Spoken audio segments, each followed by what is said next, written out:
Aquele juiz, ele olha para o culpado, para o réu e diz: você está livre. Imagina todo o júri, todos aqueles que estão ali espantados, se espantam e perguntam: como assim livre? E a justiça? E o crime cometido?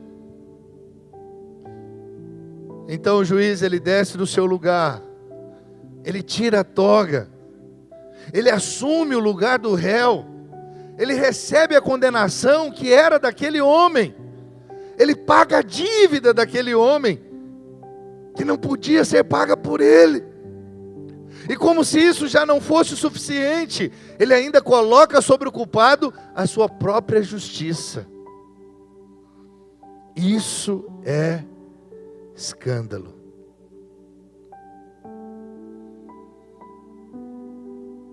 Veja, não é apenas perdão, não é apenas misericórdia, não é apenas uma segunda chance, é muito mais profundo, é muito mais santo, é muito mais glorioso.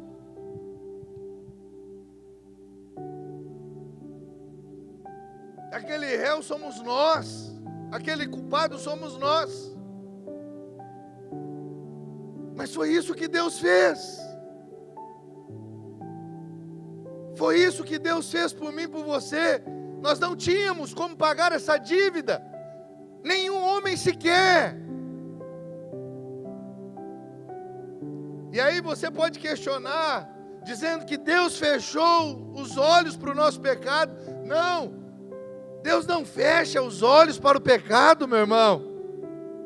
O Evangelho não diz que Deus deixou passar. Deus não deixou passar. O Evangelho não diz que a justiça foi ignorada. A justiça foi plenamente satisfeita. A cruz, acredite, não é Deus fingindo que o pecado não existiu. Nada disso. A cruz é Deus tratando o pecado com toda a seriedade do céu, mas derramando sobre Cristo a condenação que deveria recair sobre nós. Isso chama substituição. É por isso que o apóstolo Paulo está declarando aqui na segunda carta aos Coríntios: aquele que não conheceu o pecado, ele o fez pecado por nós, para que nele fôssemos feitos justiça de Deus. Houve uma troca. Você é essa pessoa, eu sou essa pessoa, esse aqui é Deus. Ele se colocou no nosso lugar. Ele se fez pecado. Ele não pecou, mas ele pegou o meu, o seu pecado, e levou sobre ele. Ele pegou a minha maldição, a sua maldição, as nossas enfermidades, e levou sobre ele.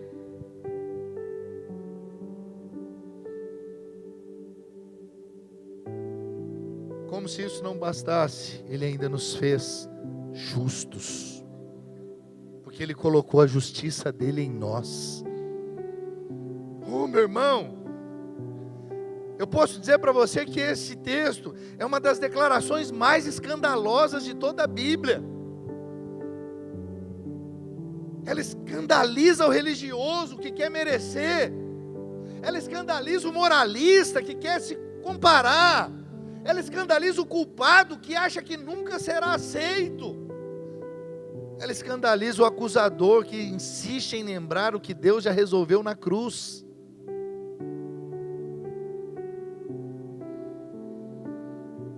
Acredite, é isso aqui, a justiça de Deus é escandalosa. Sabe por que ela é escandalosa? Porque ela não nasce do nosso desempenho, mas da obra perfeita de Cristo. Não foi pelo que você fez, ou pelo que você poderá fazer, é pelo que Ele já fez. Não tem a ver com performance religiosa, o quanto você faz para Deus, o quanto você já fez, não tem, tem tudo a ver com Ele, Cristo Jesus. É sobre isso que nós vamos falar hoje, justificação. Algo que às vezes as pessoas falam, muitas pessoas falam, mas poucas entendem. Acredite no que eu vou te dizer, essa é a notícia mais libertadora que um pecador poderia ouvir. Não tem nada mais libertador do que o pecador saber que o culpado foi absolvido, que o pecador foi declarado justo, que a dívida foi paga, que nós fomos feitos justiça de Deus em Cristo Jesus. Por isso eu digo que o que tem de mais poderoso do que essa mensagem. Por isso, em primeiro lugar, quero dizer para você, a justiça de Deus ela é escandalosa, porque ela aponta uma saída para o pecador. Aleluia! Oh, enquanto você não entender que você teve essa saída apontada, você era esse pecador, você não consegue viver uma vida cristã abundante. Pare de olhar e falar assim, mas eu não era tão terrível assim. Não fiz coisas tão feias. Eu errei, mas nem tanto. Fiz algumas coisas dignas de reprovação, mas nada muito grosseiro.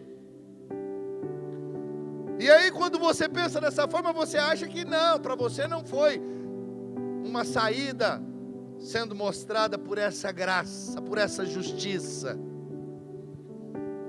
Deixa eu fazer uma pergunta aqui a você. Você é santo ou pecador? Quem é santo aqui?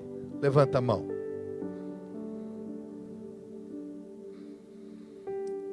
Agora pode baixar. Agora quem que é pecador aqui? Levanta a mão. Entendi.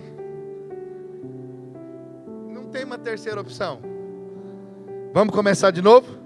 Só tem duas opções, ok? Ou você é pecador, ou você é santo. Combinado? Não tem uma terceira via. Então, quem aqui é pecador? Levanta a mão. Isso. Agora abaixa. Eu espero que o restante do auditório levante a mão. Quem aqui é santo? Levanta a mão. Deu uma melhorada, mas tem uma terceira via solta aí, que não existe. Não sei de onde que... pastor, é que eu estou com dor no braço.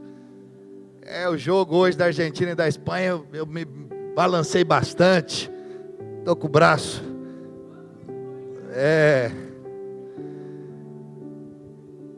Deixa eu te dizer, meu irmão.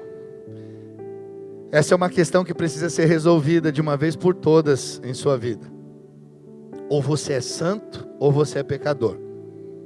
Não é possível ser as duas coisas ao mesmo tempo. Você não pode ser luz e trevas ao mesmo tempo. Quero dizer para você, ou você é santo, ou você é pecador. Ou você é justo, ou você é pecador. Quando eu falo para você que ainda existe essa contradição na vida de muitos, não pense que eu estou exagerando, não. Eu sei que muitos não levantaram a mão, que falam assim, eu não sei qual que eu sou. Na dúvida, fique quieto. Já viu aquilo? Na dúvida, sorria. Você não levanta a mão, na dúvida, não sei, pastor, se eu sou pecador, ou se eu sou santo, se eu sou pecador, ou se eu sou justo. Acredite, essa contradição espiritual está na vida de muita gente. Eles vivem como se fossem santos e pecadores ao mesmo tempo. Mas eu preciso te dizer, isso não é possível. Não tem como.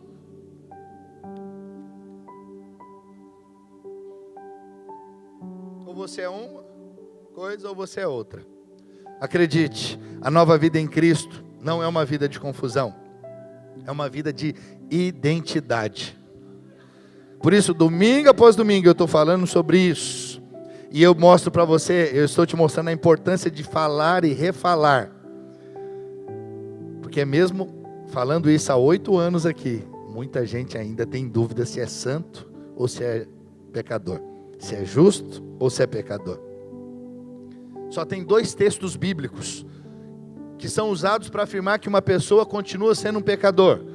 Primeiro está lá em Romanos, capítulo 3, verso 23. Vamos lá? Pois todos pecaram e carecem da glória de Deus. Veja, o que o texto está dizendo é verdadeiro. Mas o problema é que a maioria dos cristãos leem o verso 23 e se esquecem de ler o verso 24. O versículo 24 é a porta de saída do versículo 23. Sem ele o texto seria um beco sem saída. E aí ficaríamos com essa questão: somos pecadores. Mas olha lá o verso 24: sendo justificados gratuitamente por sua graça, mediante a redenção que há em Cristo Jesus. Então preste atenção, quando Paulo afirma que todos pecaram, ele está dizendo que ninguém ficou de fora, nem judeus, nem religiosos, nem moralistas, nem imorais. Ele está deixando claro, todos pecaram. Todos é o que, irmãos? É todos. Mas preste atenção, todos os que creem são justificados gratuitamente pela graça de Deus. Você creu? Você recebeu Cristo?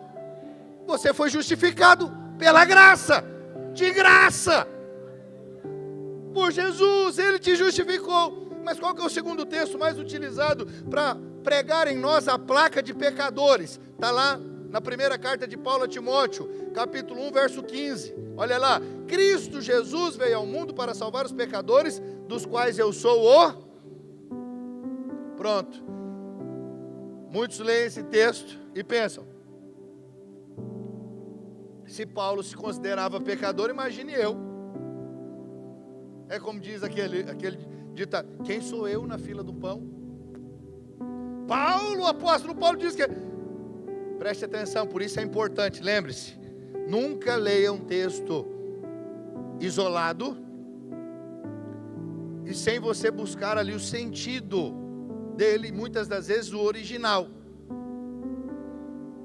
Então, a palavra grega utilizada para dizer que ele aqui é o principal dos pecadores, quando ele diz que ele é o principal, essa palavra é protos.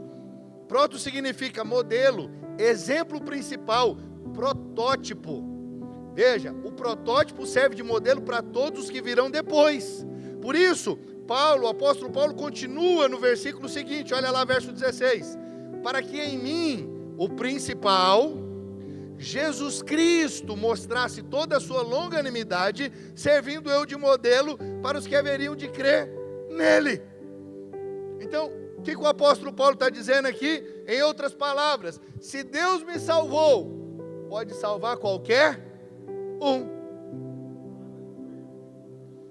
Por que Paulo está usando essa expressão? Porque ele era perseguidor da igreja. Ele matou, ele viu Estevão morrendo aos pés dele, evangelista, sendo apedrejado. Paulo arrastava crente pelos cabelos. Por isso ele diz que ele era o principal dos pecadores. Perseguia a igreja, odiava crente. Ele consentia na morte dos discípulos. Mas o que aconteceu? A graça o alcançou.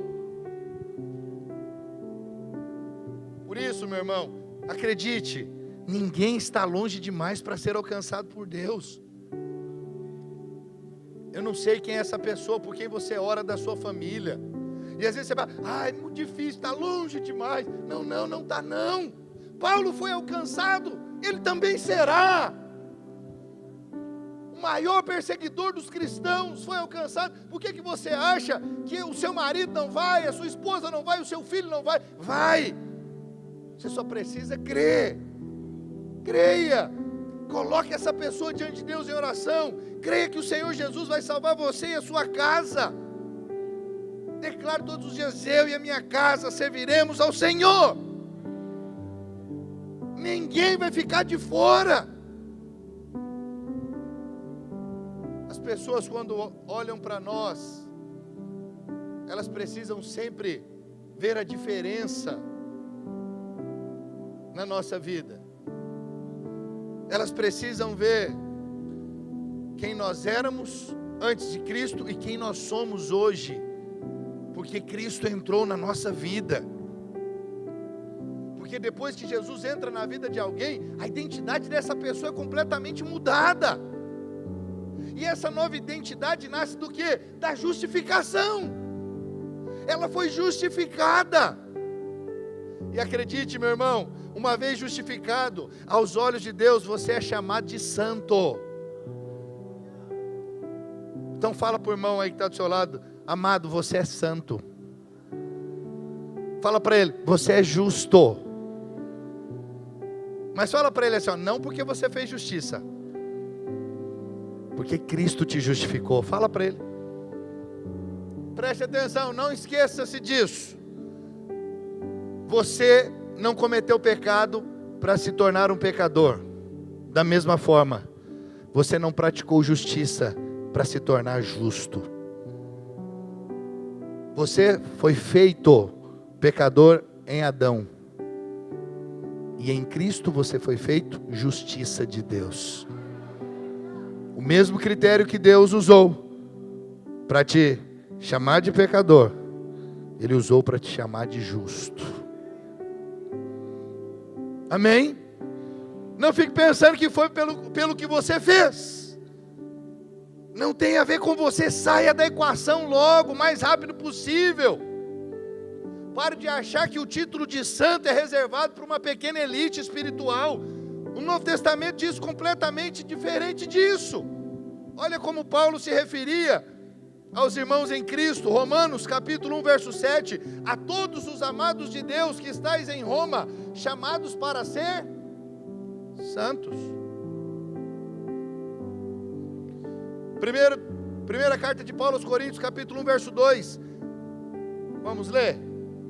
Vamos lá todos, a uma só voz. A igreja de Deus que está em Corinto, aos santificados em Cristo Jesus, chamados para ser. 2 Coríntios 1:1. A todos os santos que estão em toda a Acaia.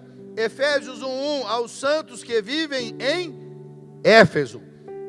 Qual que é o padrão aqui? Observe. Paulo não escreve aos miseráveis pecadores de Roma, nem aos pecadores indignos de Corinto, nem aos fracassados da Acaia. Ele escreve aos santos, aos santificados, aos chamados. E de novo, por quê? Por causa de Jesus.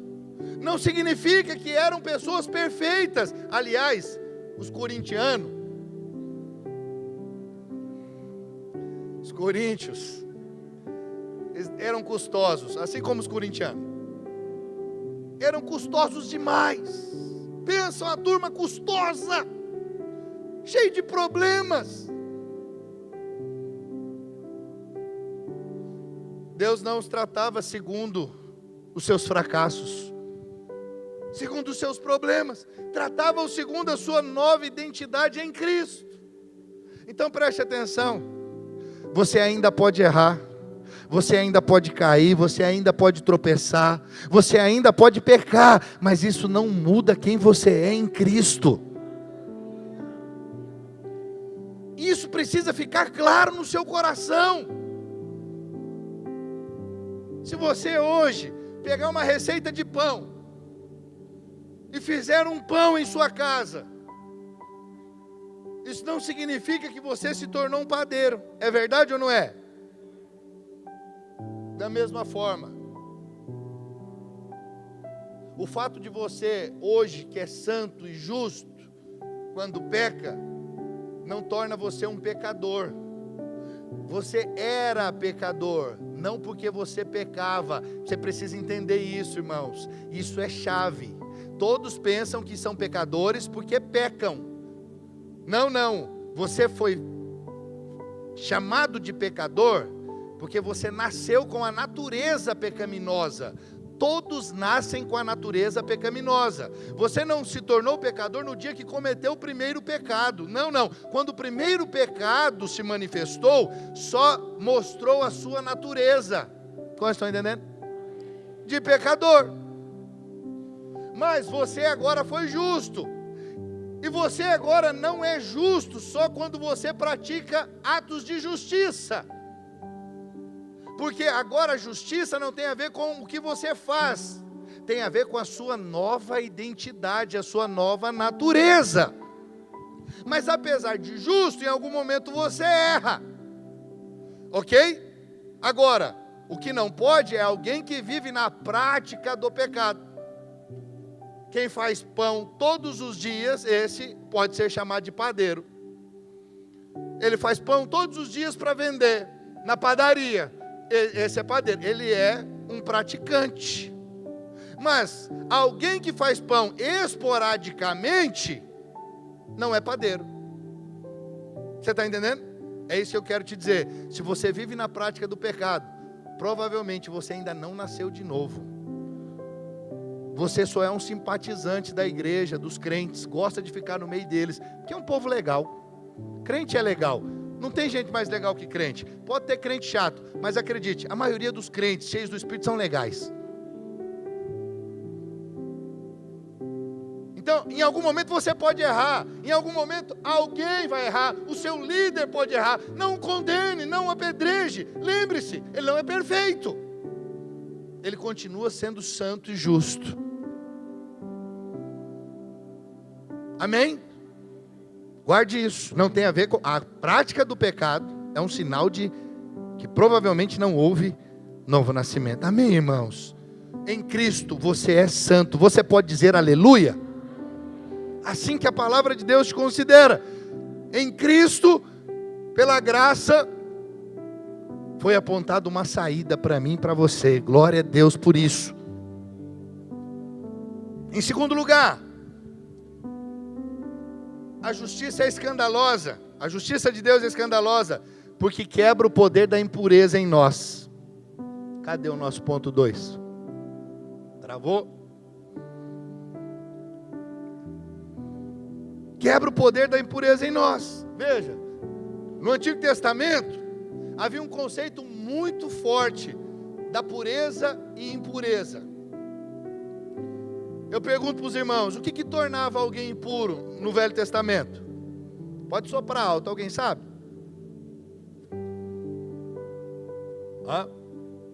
O que tornava alguém impuro no Velho Testamento? Lepra.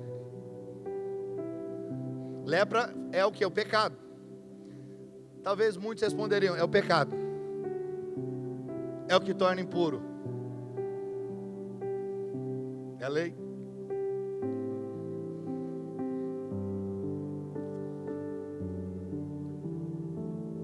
Mas eu quero te dizer, não é o pecado. Se você acha que é o pecado que torna alguém impuro, está errado. O que tornava alguém impuro no Velho Testamento era o fato dele ter contato com a morte. Não tinha nada a ver com o pecado. Então qualquer coisa associada à morte comunicava impureza. Se alguém tocasse um cadáver, por exemplo, era tido como impuro, precisava fazer o ritual de purificação. Guarde isso aqui, ritual de purificação. Purificação. Daqui a pouquinho eu vou chegar lá. Então se a pessoa passava por um sepultamento, se ela tivesse contato com certas enfermidades, ela precisava passar por um ritual de purificação. Veja, a morte era vista como algo contaminante. Por isso havia tanto cuidado para evitar contato com aquilo que lembrasse a morte. Então preste atenção, antes de Jesus, velha aliança, quando o puro tocava o impuro, ele tornava-se impuro. Mas depois de Jesus, guarde isso, nova aliança, tudo mudou. Agora é o contrário. O impuro, se tocar no puro, ele é curado, ele se torna puro. Ok? O impuro não tem mais poder sobre o puro. E eu quero te dar o exemplo aqui do primeiro milagre de Jesus. Quantos se lembram do primeiro milagre de Jesus? Foi a multiplicação da água, a transformação da água em vinho. Foi num casamento em Caná. Esse foi o primeiro milagre, transformar água em vinho. Mas o que você precisa entender aqui, e é muito precioso, aquela água não estava ali para beber. A água que Jesus transformou em vinho não era água para ser bebida, era água para o ritual de purificação. Na Bíblia nada é por acaso, tudo tem um motivo, um porquê. E eu sei que a maioria aqui passa desapercebido nesse ponto, e é normal. Por quê? Porque é necessário entender os significados de muitas coisas, o original, é verdade. Por isso eu estou aqui para te explicar isso, para você ver o que aconteceu por conta dessa escandalosa justiça, essa graça maravilhosa de Deus. Então aquela água era usada quando as pessoas, se porventura os convidados que vieram para o casamento tiveram contato com alguma coisa que os tornava impuros, eles precisavam lavar as mãos e os pés, fazer o ritual ali de purificação para participar do casamento. Então quando na ocasião falta vinho, ainda tinha muita festa para rolar. O que o Senhor Jesus fala? Encha 6 talhas de pedra. E aqui mais um ponto importante. Os números na Bíblia carregam significados simbólicos. O número 1 fala de unidade. Número 3 de ressurreição. O número 5 fala da graça. 6 fala do homem. Quantas talhas que o Senhor mandou encher aqui? 6. 7 fala da perfeição. 8 fala de um novo começo. 10 fala da lei. Então havia 6 talhas. 6, como você já entendeu, representa o homem. As talhas eram de pedra. A pedra aponta para a lei. Jesus manda enchê-las completamente. Veja, o ritual. A lei sendo aqui trazida, sendo o Senhor mostrando tudo isso. Então ele pega, transforma aquela água da purificação em vinho. E aí às vezes você nunca se perguntou, ou acha é só o primeiro milagre, está tudo certo. Mas por que esse foi o primeiro milagre? Jesus aqui, ele estava anunciando a sua missão. O que ele veio fazer? Ele veio transformar a vida do homem. Ele veio transformar uma vida marcada por rituais em uma vida marcada por relacionamento. Preste atenção, isso é importante. Ele veio transformar religião em comunhão. Ele veio transformar obrigação em celebração. Então, o vinho aqui representa alegria, representa festa, representa comunhão, representa a ação do Espírito Santo. Então a mensagem do milagre aqui era clara: foi para isso que eu vim. Vocês não foram chamados para viver presos ao medo da impureza, foram chamados para viver na alegria da nova aliança. Você pode dizer aleluia? Agora você não precisa mais ficar preso com medo. Por quê? Porque você não está mais ali, na velha aliança, naqueles ritos vazios. Agora você está debaixo da graça. Não é para viver uma vida de ritos vazios, mórbidos, não. Agora é para você ter um relacionamento com o seu Deus, com o seu Pai. A alegria dele foi derramada no nosso coração. E isso não depende do que fazemos, depende do que o Senhor já fez. Quantos estão compreendendo? Diga amém. Reflita nisso, eu não vou me deter muito. Poderia falar muito mais a respeito disso aqui, mas eu creio que você já compreendeu. O segundo exemplo que eu quero te mostrar, que a impureza perdeu o poder dela sobre nós, por causa dessa justiça, é o exemplo do leproso que Jesus tocou. Na mentalidade judaica, havia ali quase que uma paranoia espiritual. Você já viu o crente assim? Com essas paranoias? Tem receio de certas coisas. Eu vou dizer, eu fui esse crente. Eu já falei isso para os irmãos. Eu já vivi os dois lados. Eu já fui aquele que era legalista, que era apoiado no que eu fazia para Deus. E hoje eu vivo uma vida completamente livre, apoiado no que Jesus, no que Deus fez por mim. E todo o peso foi tirado.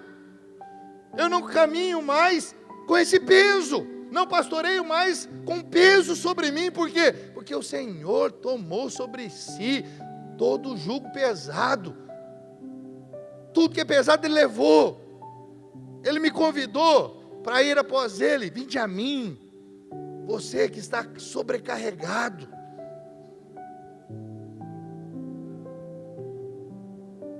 Aprendei de mim que sou manso e humilde. Olha quantas coisas. E o Senhor, Ele vem, Ele coloca sobre nós o que é algo leve, suave. E o peso Ele levou lá na cruz. Então a caminhada cristã é leve. Você está cansado? Sobrecarregado? Talvez você está caminhando, querido, na sua força. A caminhada cristã é mais leve do que você possa imaginar. Mais leve do que você imagina. É leve, é prazeroso. Quando eu falo que é gostoso servir ao Senhor, porque é mesmo. Porque não é cheio de ordenanças e mandamentos que eu não consigo fazer. Não. Eu vivo é pela graça, pela fé em Cristo Jesus, que carregou todo o peso por mim. Eu só preciso tomar o jugo dele, que é leve, o fardo dele, que é leve, o jugo dele que é suave. Quantos estão entendendo? Diga amém. Então olha como esse povo vivia, e assim muitos crentes vivem hoje. Se alguém impuro tocasse uma pessoa considerada pura, essa pessoa se tornava impura. Era uma cadeia, irmãos, interminável de contaminação. Era um negócio esquisito. Com isso as pessoas destratavam uma série de outras. Por isso a religião afastava. A religião não era inclusiva. A lei não inclui. Mas a graça atrai. A lei exige perfeição. A graça diz: vinde a mim como estais. Quem pode ir ao Senhor pela lei? Quem pode? Quem seria aceito pelo Senhor segundo as próprias obras? Existe alguém? Tem algum homem que foi capaz? Ninguém na história, e não haverá. Só mesmo Cristo Jesus. Só Jesus, que é Deus e se fez homem. Mas não há sequer um homem nessa terra que cumpriu a lei e que foi recomendado a Deus pelo que fazia. Então Jesus, ele sobe no monte, sobe ao monte, ele ensina as bem-aventuranças. Você vai ver isso lá em Mateus 5, 6, 7. E quando ele desce, ele encontra o leproso. Esse leproso se aproxima e diz: Senhor, se quiseres, podes purificar-me. Preste atenção. Pela lógica da lei, o que Jesus tinha que fazer? Passar de largo, se afastar, como os legalistas faziam, os fariseus faziam, os sacerdotes faziam, passavam de largo, olhavam para aquele leproso e o desprezavam. Para longe de mim, para lá, fora da cidade é o seu lugar. Percebe? Quando eu digo que a religiosidade exclui, afasta, aquele que mais precisa de Deus é o que mais é colocado longe, não pode acessar. Quem é o leproso? Todo pecador. Lepra, na Bíblia, aponta para o pecado. Todos nós fomos um dia leprosos, até que o Senhor nos encontrou, porque estávamos perdidos e fomos justificados, e agora fomos curados. Não somos mais leprosos, somos santos, somos justos. Então, pela lei, se Jesus tocasse naquele leproso, ele se tornaria impuro. Mas sabe o que aconteceu? Jesus fez exatamente o contrário. Ele tocou no leproso e algo extraordinário aconteceu. Aquele leproso foi curado. A impureza não passou do leproso para Jesus, mas a pureza de Jesus passou para o leproso. Preste atenção, é o que acontece quando você toca hoje no impuro, no pecador. A sua pureza é que vai ser transferida para ele. Ele não tem poder, a impureza dele não tem poder de ser transferida para você. Então o que você precisa entender? Na velha aliança, a morte tinha mais poder que a vida. Mas na nova aliança, em Cristo, guarde isso, a vida é mais forte que a morte, a pureza é mais forte que a impureza, a graça é mais forte que o pecado, a bênção é mais forte que a maldição. E é nessa aliança que você está, meu irmão, minha irmã. Por isso você não precisa viver com medo do mundo. Por isso que o Senhor Jesus nunca orou para que os seus discípulos fossem tirados do mundo. Jesus orou para Deus tirar os discípulos do mundo? Não, Jesus orou para que Deus os guardasse nesse mundo. João 17,15: não peço que os tires do mundo, mas que os guardes do mal. Por que nós não vamos ser tirados desse mundo? Não é interessante para Deus que sejamos tirados desse mundo, porque nós somos luz. Luz, luz, luz desse mundo. Qual que é a única forma das trevas recuarem? É a luz avançando. Percebe? Quanto mais a igreja avança, menos as trevas têm poder para agir, tem espaço para agir. Sabe por quê? Tanta maldade, tanta corrupção? Porque ainda há muito para a igreja avançar, há muito para a igreja crescer. Quanto mais a igreja cresce, mais a luz vai tomando esses ambientes de trevas, e as pessoas vão sendo transformadas, libertas, curadas. Por que tanta maldade, tanta corrupção? Porque ainda a luz de Deus não está lá. Quando estão me acompanhando, diga amém. Quando a luz chega, querido, a vida de Deus chega, a presença de Deus chega. Quando você chega, a luz chega. Quando você chega, a presença de Deus chega junto. É isso que acontece. Você não foi chamado para fugir das pessoas, você foi chamado para influenciá-las. Você não é uma vítima da escuridão, você é portador da luz. Você pode dizer amém? Por isso que eu digo para você: seja luz nesse mundo, seja o que você já é. Você não precisa tentar ser, você já é. Não, pastor, eu vou me esforçar daqui para frente. Não, você não precisa se esforçar para ser o que você já é. Só seja, só viva na presença de Deus. Anuncie o Salvador a todo aquele que chega perto de você. Mostre quem você é, revele a sua identidade. Quando estão me acompanhando, diga amém. Em terceiro lugar e último, a justiça de Deus é escandalosa, porque nos concede a vida de Deus. Ela nos concede essa vida. Primeiro, ela aponta ali uma saída, uma porta de saída. Ela aponta Deus para o pecador, saída do pecado, libertação.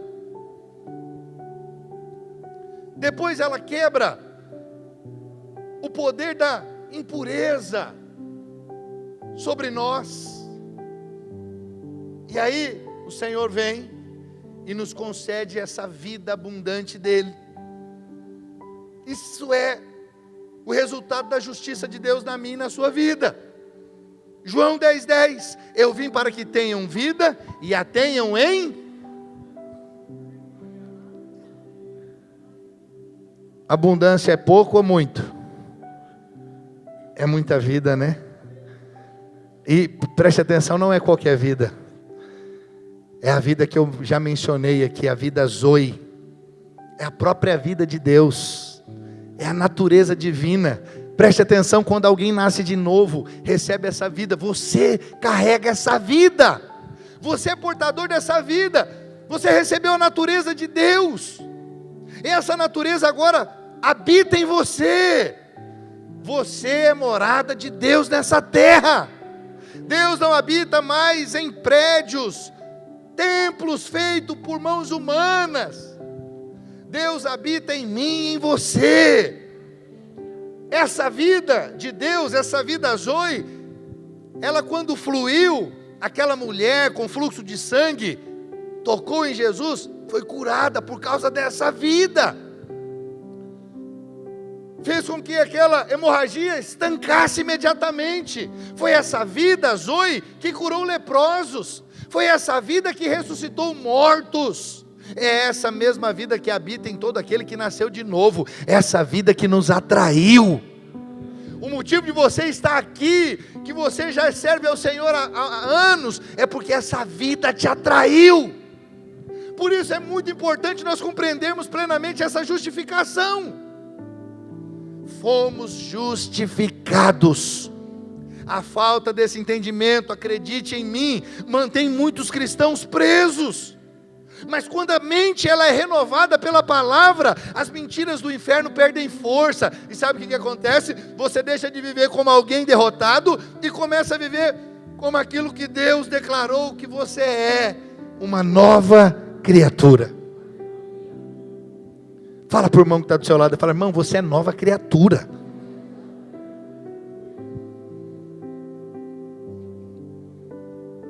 Aleluia. 2 Coríntios 5,17. E assim, se alguém está em Cristo, é o quê?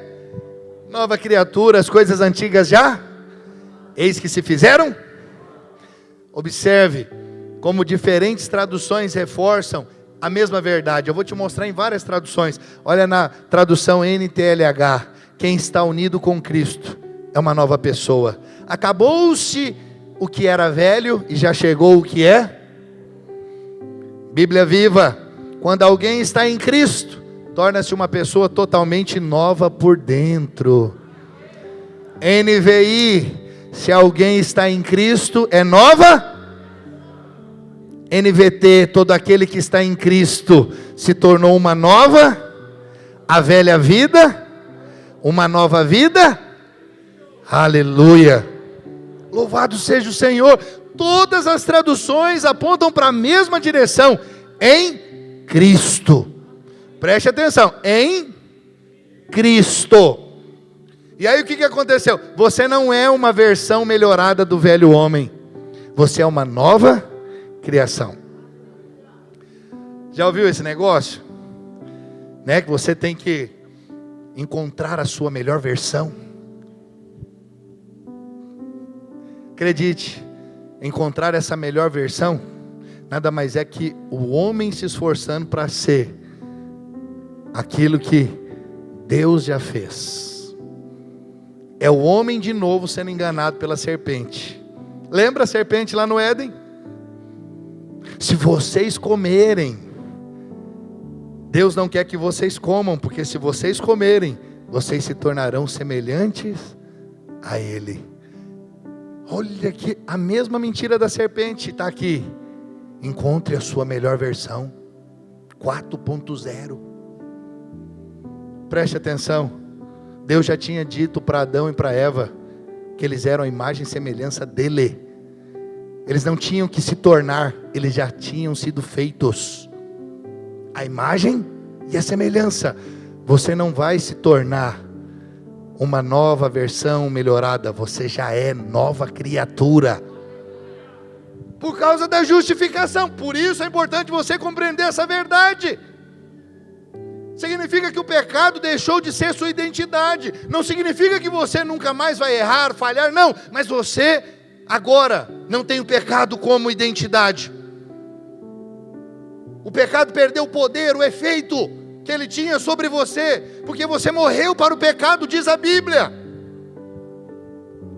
O pecado pode acontecer como um acidente de percurso, mas já não é mais o estilo de vida daquele que nasceu de novo. Oh, meu irmão, essa compreensão é fundamental. Não se trata de arrogância espiritual como alguns pensam. Trata-se de compreender quem Deus diz que você é. Deus não quer que você viva, meu irmão, preso ao passado. Todos nós já fizemos escolhas erradas, é verdade ou não é? Se pudéssemos voltar no tempo, nós mudaríamos muitas decisões. Quantos aqui, se pudesse voltar no tempo, mudaria muitas decisões? Todos, não tem dúvida. Mas a questão é, alguém consegue voltar? Existe um portal lá que você volta e volta à sua mocidade? Não tem como. O passado não pode ser alterado. Então o que nós precisamos fazer? Seguir em frente. Agora você e eu temos o Espírito Santo. Nós temos alguém que nos guia, que nos orienta, que nos mostra o caminho. E mesmo quando erramos, podemos dizer: Senhor, eu errei. E o que acontece? Ele nos ajuda. Ele não nos abandona, não nos rejeita, não nos descarta. Mesmo quando falhamos, sua graça continua nos sustentando e nos faz mais que vencedores. Aleluia! Isso me introduz em Romanos capítulo 8, verso 37. Olha lá o que Paulo diz aos romanos: em todas estas coisas, porém, somos mais que por meio daquele que nos... Aleluia! Paulo poderia aqui muito bem simplesmente dizer assim, ó: em todas estas coisas, porém, somos vencedores. Mas há uma chave aqui. Paulo não parou no vencedores. Ele acrescentou mais. Mais que vencedores. Sabe o que significa ser mais que vencedor? Deixa eu te dar uma ilustração. Imagine um lutador de boxe disputando o campeonato mundial ali dos pesos pesados. São 12 rounds. Então ele luta até o fim. E nessa luta ele leva socos, dá socos, sai machucado, olho inchado, supercílio aberto, dente quebrado. Mas ao final, o juiz levanta a mão dele e dá a ele, e concede a ele a vitória, dizendo que ele venceu. Por pontos lá, houve a votação e ele foi o vencedor. E como prêmio ele ganhou 10 milhões de dólares. Você acha que uma luta de campeão, pesos pesados é pouco, é muito dinheiro, é nessa pegada. 10 milhões de dólares. Aí ele vai para casa, e ele diz à esposa: querida, eu venci. Quem que é o vencedor aqui? É o lutador, não é? A esposa dele então muito feliz. No outro dia ela pega o cartão e vai às compras com o prêmio que ele ganhou. Quem que é o vencedor aqui? É o lutador. Mas quem que é a mais que vencedora? Por que ela é a mais que vencedora? Ela não fez nada. Ela não moveu uma palha para ganhar aqueles 10 milhões de dólares. Eu não estou falando de milhões de dólares. Eu estou falando de pecado que jamais poderia ser perdoado. Foi perdoado. Uma vida abundante que você e eu não merecíamos e foi nos dada. Essa é a nossa posição em Cristo. Quem que entrou no ringue, foi você ou foi Jesus? Foi Jesus. Quem que enfrentou o diabo, o inimigo, foi você? A morte, quem enfrentou, foi você ou foi Jesus? Veja, Jesus recebeu as chibatadas, ele foi à cruz, ele suportou a vergonha, ele venceu, mas quem recebeu os benefícios da vitória? Quem é o vencedor? Jesus. Você não é o vencedor, você é mais do que vencedor. Porque você está em Jesus, Ele fez tudo, você não fez nada. Isso é graça, essa é a justiça escandalosa de Deus. Não somos mais que vencedores porque lutamos, mas porque participamos da vitória daquele que lutou por nós. Oh, meu irmão, aleluia! Por isso eu digo, é muito perigoso quando a mensagem pregada não reforça a identidade do cristão em Cristo. Em Cristo. Tudo é por meio de Cristo, porque dele, por ele, para ele são todas as coisas. temos que sair da equação o mais rápido possível. E dessa forma, nós vamos viver uma vida abundante, abençoada, sem peso. Oh, meu irmão, não pense que isso é pouca coisa, isso é tudo que você e eu precisamos. Se nós não reforçamos essa identidade do cristão em Cristo, normalmente sobra apenas uma de duas coisas: legalismo ou sentimentalismo. E acredite, dessa forma, uma grande parte dos cristãos, não é pequena, vive. O que é o legalismo? O legalista está sempre dizendo: você precisa fazer, você tem que melhorar, você não presta, você não faz o suficiente. É uma vida baseada em pressão. Talvez tenha irmãos aqui que esse legalismo, às vezes, não é nem ele que vive, talvez é o cônjuge dele que está todo dia lembrando ele. Não precisa nem do diabo, né? Na verdade, o diabo está usando o cônjuge para ficar com essa. Veja, por quê? Porque é uma vida baseada no que a pessoa faz. Isso é pesado, é pressão demais. Mas se ele não vive dessa forma, vive pelo sentimentalismo, que é uma tentativa de substituir o evangelho por mero aconselhamento emocional, e na maioria das vezes, vitimista. É porque eu não tive uma criação favorável. É porque eu fui abusado, abusada. Está sempre olhando para o passado. Os irmãos estão conseguindo me acompanhar? Então preste atenção, o evangelho não é apenas uma ferramenta psicológica, é poder de Deus para a transformação. Escute isso com muita atenção. Nada contra a psicologia. A psicologia tem o seu lugar, ok? Mas preste atenção, o problema é que a psicologia geralmente trabalha olhando para o passado. Deus trabalha olhando para o futuro. A psicologia procura entender as feridas, Deus revela o propósito. A psicologia tenta identificar o trauma, Deus revela a nova criação. O mesmo acontece com a religião. A religião vive dizendo: vamos voltar ao seu passado. Lembra quando Jó estava lá na desgrameira? Estava vivendo aquela vida miserável lá, acometido por aquelas feridas, aquela doença, tudo ele tinha perdido. O que os amigos de Jó falaram? Você fez alguma coisa de errado, olha lá para trás, avalia o que você fez. Você está entendendo a religiosidade? Você está entendendo o legalismo? Ele acaba que fica muito junto com essa postura, né, vitimista, essa postura aqui, né, da pessoa que fica o tempo inteiro olhando para o passado. Então, enquanto a religião vive dizendo: vamos voltar ao seu passado, Deus está declarando: seu passado foi crucificado com Cristo. Você precisa crer nisso. Deus, Ele olha para você, meu irmão, já te vê santo, já te vê curado, já te vê livre, já te vê restaurado, já te vê vencedor. Por isso que a Bíblia fala que nós precisamos renovar a nossa mente, não segundo aquilo que nós fomos, mas segundo aquilo que Cristo nos tornou.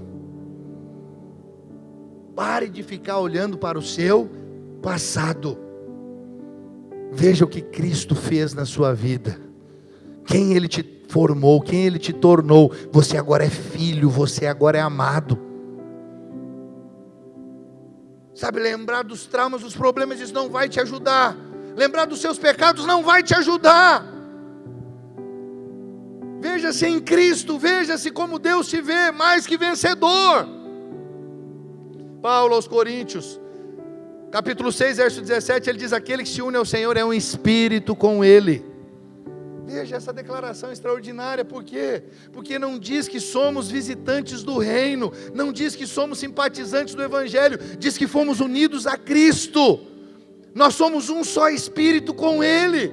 Sabe, essa verdade é tão poderosa que muitas vezes parece exagerada, mas preste atenção, está escrito na palavra. A justificação não apenas mudou a nossa posição diante de Deus, guarde isso, meu irmão, minha irmã, mudou a nossa natureza, mudou a nossa identidade, mudou a nossa relação com Deus. É isso que aconteceu por ocasião da justificação. Por isso nós podemos viver com confiança, seguros e livres. Por isso a vida cristã é gostosa, prazerosa, não é pesada como muitos afirmam. Aquilo que Cristo conquistou na cruz tornou-se a minha e a sua realidade. Você pode dizer amém? Abandone a religiosidade. Pare de cultivar uma imagem equivocada de você diante de Deus. Eu sei que nós gostamos de dizer: estou aos pés de Jesus. E é verdade. Existe sim reverência, honra, adoração. Mas você precisa entender que a Bíblia revela algo ainda mais extraordinário. Ela diz que nós estamos assentados com Cristo nos lugares celestiais. Não apenas próximos dEle, não apenas diante dEle, mas com Ele, em Cristo, unidos a Ele. Você pode dizer amém? Como eu disse para você um pouco antes, a religiosidade gosta de manter o homem distante.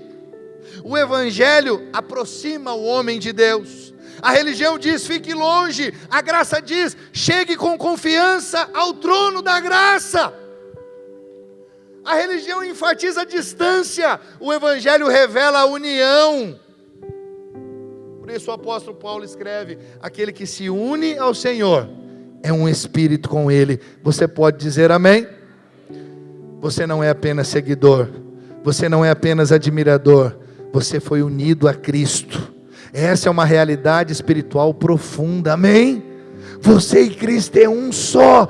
Guarde esse texto, guarde essa verdade no seu coração. E eu encerro, meu irmão, dizendo: quando Deus olha para você, Ele não vê Adão, Ele vê Cristo. Ele não vê a velha natureza, Ele vê a nova natureza. Ele não vê um pecador condenado, Ele vê um filho amado. Ele não vê alguém destinado ao inferno, Ele vê alguém preparado para a eternidade, amém? Essa é a beleza do Evangelho, essa é a verdade que transforma vidas. Você não foi apenas perdoado, você foi justificado. Fala para o irmão aí: meu irmão, você não foi apenas perdoado, você foi justificado, amém? Isso é poderoso demais. Ele não foi apenas aceito, foi feito justiça de Deus em Cristo. Não recebeu apenas uma segunda chance, recebeu uma nova vida. Essa verdade, meu irmão, quando ela descer da sua mente para o seu coração, toda a sua vida vai ser afetada positivamente, amém? Porque você finalmente passa a viver não segundo quem era, mas segundo quem Deus diz que você é.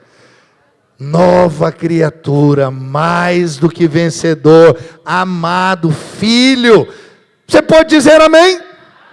Fique de pé em onde você está. Louvado seja o Senhor por essa verdade. Nós fomos justificados, nós fomos lavados e remidos pelo sangue do Cordeiro. Nunca mais, quando eu perguntar para você se você é pecador ou justo, tenha dúvida de que você é justo. Você não é mais pecador. Você foi, mas a graça te alcançou. Você foi perdoado. E uma vez filho, filho para sempre. Você é amado, não pelo que você fez, mas pelo que Jesus fez. Acredite, o sangue do Senhor derramado ali na cruz é o bastante para você viver uma vida vitoriosa. Viva confiado todos os dias no sangue de Jesus, no sacrifício dele, na justiça dele, você foi feito justiça de Deus em Cristo Jesus. Você pode dizer isso? Diga: eu fui feito justiça de Deus em Cristo Jesus. Aleluia, glória a Deus. Nós vamos cantar uma canção. Vamos cantar essa canção e encerrar orando. Sou eu para que um grande me receba assim. Me pede, ele me encontra o seu amor provar, seu amor provar. Quem Deus liberta, livre enfim será. Sou filho de Deus, sim eu sou.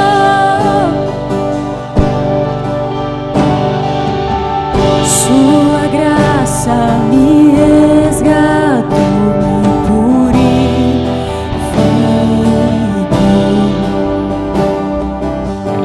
Quando eu era um pecador, morreu por Aleluia, ele morreu por você quando você era pecador. Imagina o que ele não pode fazer hoje, que você é santo, justo. Oh, aleluia!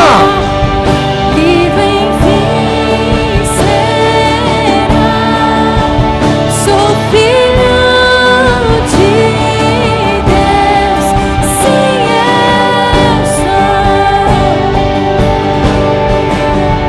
Em tua casa, ó Pai, há um lugar pra mim. Sou filho de Deus, sim eu sou. Escolhido, Você foi escolhido, perdoado. Eu sou quem diz. É isso que o Senhor diz a seu respeito, meu irmão, minha irmã. És por mim até o Ele é por você até o fim. Eu sou quem diz. Ele é o seu Pai, Ele é o seu Deus. Escolhido, perdoado. Eu sou quem dizes que eu sou. Tu és por mim até o fim. Eu sou quem dizes que eu sou. Escolhido, perdoado. Eu sou quem dizes que eu sou. Tu és por mim até o fim. Eu sou quem dizes que eu sou. Eu sou quem dizes que eu sou. Quem Deus liberta, livre enfim será.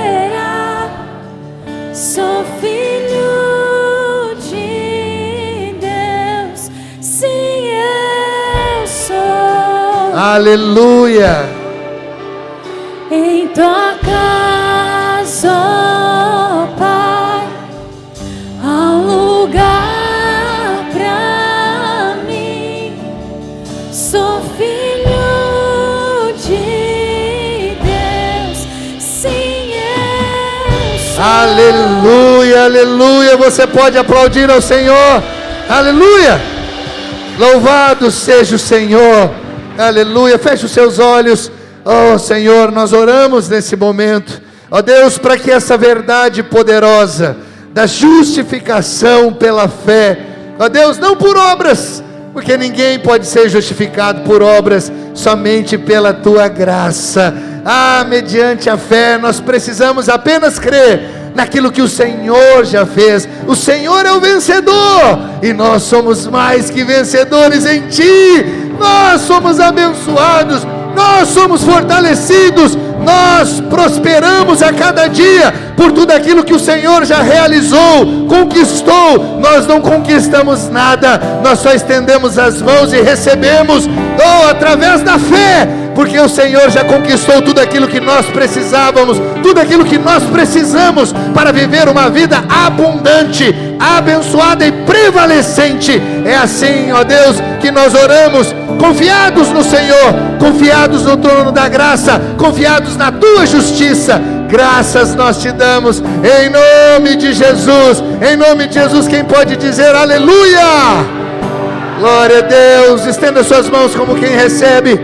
Aleluia. Que o Senhor te abençoe e te guarde, que Ele levante o seu rosto sobre ti e tenha misericórdia de ti, e que o amor de Deus Pai, a graça salvadora e infinita de nosso Senhor Jesus Cristo, a comunhão e a unção do Espírito seja sobre você, a sua casa, o seu trabalho, seja sobre os seus queridos, e a sua semana seja uma semana abundante, debaixo dessa graça poderosa, em nome de Jesus. Em nome de Jesus, quem crê e concorda, diga amém.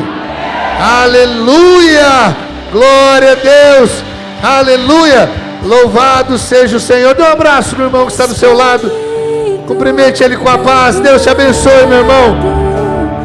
Eu sou